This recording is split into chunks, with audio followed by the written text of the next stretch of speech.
माननीय supreme court के दिनांक 1 सितंबर 2025 के जजमेंट के हिसाब से देश के सभी इन सर्विस टीचर्स जिनका टेट क्वालिफाई नहीं है उनको टेट क्वालिफाई करना अनिवार्य है।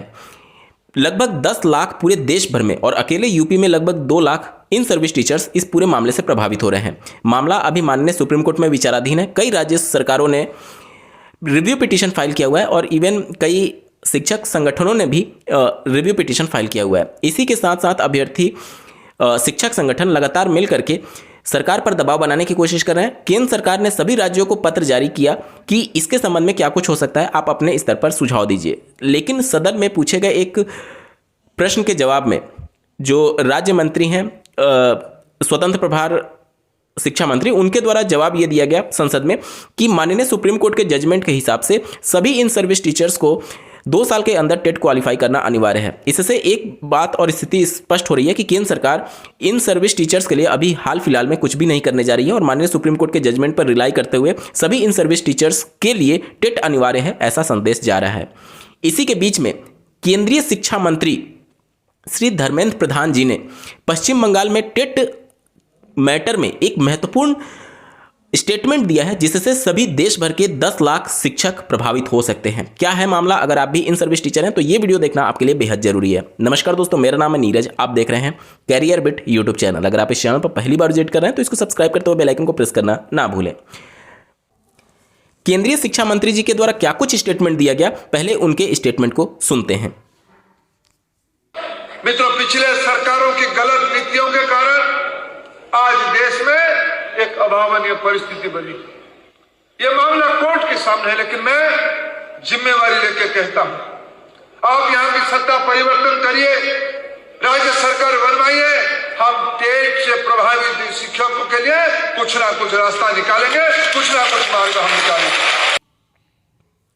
आपने स्टेटमेंट पूरे ध्यान से सुन लिया होगा। अब इस स्टेटमेंट में जो उनके द्वारा बातें बोली गई हैं उसको थोड़ा सा पार्ट करके हम लोग समझने की कोशिश करते हैं। उन्होंने ये कहा कि पूर्व की सरकारों की गलतियों की वजह से ये स्थिति आज उत्पन्न हो गई है कि टेट से लोग प्रभावित हो रहे हैं, इन सर्विस टीचर्स। यहाँ पर आपको समझना होगा कि जो टेट का मामला है वो किसी राज्य से जुड़ा हुआ मामला नहीं है, बल्कि ये सेंटर से जुड़ा हुआ मामला है, क्योंकि आरटी एक्ट संसद से कानून पास हुआ है और उसमें संशोधन किया गया 2017 में। पूरे बैकग्राउंड को पहले समझिए। 2009 में ये एक्ट आता है और 2010 में 1 अप्रैल से प्रभावी होता है। केंद्र सरकार ने एनसीटी एक्ट के अंतर्गत एनसीटी रेगुलेटरी अथॉरिटी को जिम्मेदारी दिया कि आरटी एक्ट 2009 के अंतर्गत मिनिमम एजुकेशनल क्वालिफिकेशन आप तय करिए। पहली बार 23 अगस्त 2010 को एनसीटी अधिसूचना जारी करते हुए टेट और प्रशिक्षण को अनिवार्य करती है, लेकिन साथ ही साथ इन सर्विस टीचर्स जो पहले से अपॉइंट थे उनको टेट से राहत दे देती है। लेकिन 2014 में वर्तमान जो केंद्र में सरकार है वो पहली बार सत्ता में चुन करके आते हैं। मतलब ये जो लगातार तीसरा कार्यकाल चल रहा है इसमें पहली बार वो सत्ता में चुन करके आते हैं 2014 में। 2014 से 2019 तक पहला कार्यकाल समाप्त होता है, 2019 से 2024 तक दूसरा कार्यकाल, और अभी तीसरा कार्यकाल चल रहा है जो कि 2024 से 2029 तक चलने वाला है। पहले कार्यकाल में जब 2014 में ये चुन करके आते हैं उसके ठीक 1 साल बाद 2015 में जितने भी इन सर्विस टीचर्स थे उन सबका आंकड़ा मांगा जाता है और ये सारी चीज़ें बैकग्राउंड में चल रही थी केंद्रीय शिक्षा विभाग में केंद्र सरकार के।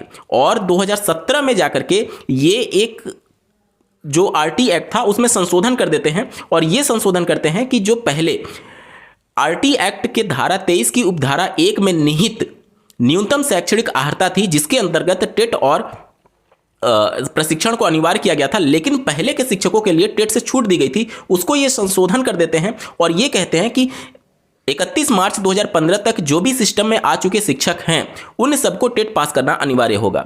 इसका मतलब ये हो गया कि 4 साल का समय इन्होंने दिया, 2015 से लेकर के 2019 तक वो मियाद पूरी हो रही थी और उसमें इन्होंने क्लियर किया कि 31 मार्च 2019 तक सबको 23(1) के अंतर्गत न्यूनतम शैक्षणिक अर्हता हासिल करना होगा, जिसमें टेट भी अनिवार्य है और साथ ही साथ प्रशिक्षण भी अनिवार्य है। प्रशिक्षण इन्होंने एनआईओएस के माध्यम से दिला दिया जो भी ट्रेनिंग कंप्लीट नहीं किए हुए थे शिक्षक। लेकिन अगर केंद्र सरकार चाहती तो आरटी एक्ट के धारा 23 की उपधारा 1 के अंतर्गत जो आरटी एक्ट 23 अगस्त की अधिसूचना जारी हुई थी, उसमें जो टेट से राहत दी गई थी, अगर केंद्र सरकार चाहती तो इस राहत को कंटिन्यू कर सकती थी, लेकिन उन्होंने कंटिन्यू नहीं किया और सारे इन सर्विस टीचर्स के लिए टेट अनिवार्य कर दिया। हाल ही में माननीय सुप्रीम कोर्ट के 1 सितंबर 2025 के जजमेंट के हिसाब से ये स्थिति बिल्कुल स्पष्ट हो चुकी है पूरे देश भर में। अब जो केंद्रीय शिक्षा मंत्री हैं, उन्होंने ये कहा कि पूर्व की सरकारों की ये गलती है कि जो इन सर्विस टीचर हैं वो टेट से प्रभावित हो रहे हैं। अब आप सोचिए कि ये मामला केंद्र से जुड़ा हुआ है। केंद्र में 2017 में ये संशोधन किया गया और 2014 से इनकी सरकार बन चुकी थी। मतलब कि ये सरासर झूठ बोला जा रहा है कि ये पुरानी सरकारों की गलती है। क्या ये पुरानी सरकार की गलती है? नहीं, ये वर्तमान केंद्रीय सरकार की वजह से ये टेट का मामला उछला हुआ है। नहीं तो पहले जब आरटी एक्ट 2009 में लागू हुआ था, उस समय तो उन्होंने टेट में छूट दे दिया था जो इन सर्विस टीचर्स हैं, पहले से जो शिक्षक हैं। तो ये सरासर झूठ बोला गया है कि पुरानी सरकारों की गलती है। दूसरा, उनके द्वारा ये बोला गया कि अगर यहाँ पर राज्य सरकार बदलती है और उनकी पार्टी की सरकार आती है तो वो इस पर कुछ विचार करेंगे। यहाँ पर ये जो पूरा उनका स्टेटमेंट है वो पॉलिटिकल स्टेटमेंट से ज़्यादा और कुछ भी नहीं है। और निश्चित तौर पर यहाँ पर जितने भी इन सर्विस टीचर्स हैं वो उस पूरे मामले को समझिए कि ये केवल और केवल चुनाव जीतने के लिए दिया गया स्टेटमेंट है। अगर केंद्र सरकार चाहे तो आज उस संशोधन को पुनः रिवाइज कर सकती है या फिर उसमें टेट को छूट देने जैसे संसद से कानून पास कर सकती है, और ये केवल और केवल केंद्र सरकार ही कर सकती है। इसमें पर्टिकुलर किसी राज्य का कोई मतलब ही नहीं है। राज्य हस्तक्षेप कर ही नहीं सकती। राज्य और केंद्र दोनों शिक्षा में परिवर्तन कर सकते हैं, लेकिन अगर कोई भी कॉन्फ्लिक्ट आता है तो वहां पर केंद्र का नियम माना जाएगा।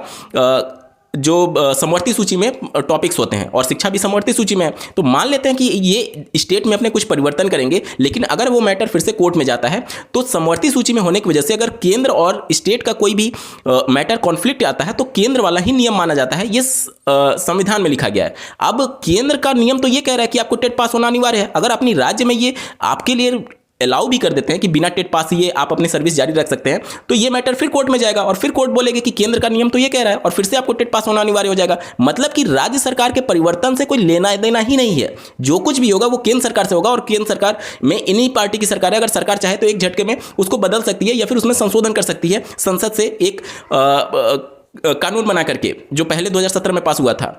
लेकिन अब ये इस तरीके से रिप्रेजेंट किया जा रहा है कि हमारी सरकार बनेगी, हम परिवर्तन में आएंगे तो हम इसमें ये एक्शन ले लेंगे। अभी भी वो पावर में है, अगर वो चाहें तो एक झटके में कर सकते हैं। अब इनके द्वारा जो पहले वादे किए जाते रहे हैं इनकी पार्टी के द्वारा, अगर आप देखें तो उत्तर प्रदेश में जब 2017 में विधानसभा चुनाव हो रहा था तो यहाँ पर यह बोला गया कि यहाँ का उस समय का शिक्षा विभाग का जो मेन मुद्दा था वो शिक्षा मित्रों का मुद्दा था। इन्होंने बोला कि हमारी सरकार बनते ही हम 100 दिनों में शिक्षा मित्रों के मुद्दे को सॉल्व करेंगे और इसके लिए कमेटी बनाएंगे। कमेटी बनाई भी गई बाकायदा। आज तक उस कमेटी की रिपोर्ट सामने आई ही नहीं। इनका एक कार्यकाल पूर्ण हो चुका 2022 में और अब 2027 में इनका कार्यकाल दूसरा पूरा होने जा रहा है और अभी तक शिक्षा मित्र परेशान हैं। इसी तरीके से अन्य जो भी वादे किए गए शिक्षा विभाग से जुड़े वो वादे आज तक जमीनी धरातल पर नहीं आए हैं। 2022 के विधानसभा चुनाव में अगर आप देखेंगे तो शिक्षा विभाग से जुड़ा एक महत्वपूर्ण वादा किया गया था 17,000 प्राथमिक स्तर के शिक्षकों की भर्ती के लिए, जबकि वो वादा भी आज तक कंप्लीट नहीं हुआ और वो भर्ती आज तक नहीं हो पाई। तो इस तरीके से आप देखिए कि ये जो स्टेटमेंट इस तरीके से दिए जा रहे हैं पश्चिम बंगाल में जाकर के, वो पॉलिटिकल स्टेटमेंट से ज़्यादा और कुछ भी नहीं है। अभी भी वर्तमान सरकार केंद्र में है और वो चाहे तो एक झटके में उसमें परिवर्तन कर सकती है। और माननीय सुप्रीम कोर्ट के जजमेंट, क्योंकि सुप्रीम कोर्ट का जो जजमेंट आया है वो आरटी एक्ट के प्रावधानों के अंतर्गत आया और आरटी एक्ट में संशोधन करना इनके हाथ में है। संसद से वो कानून बना करके पास किया जा सकता है, वो रिलैक्सेशन दिया जा सकता है।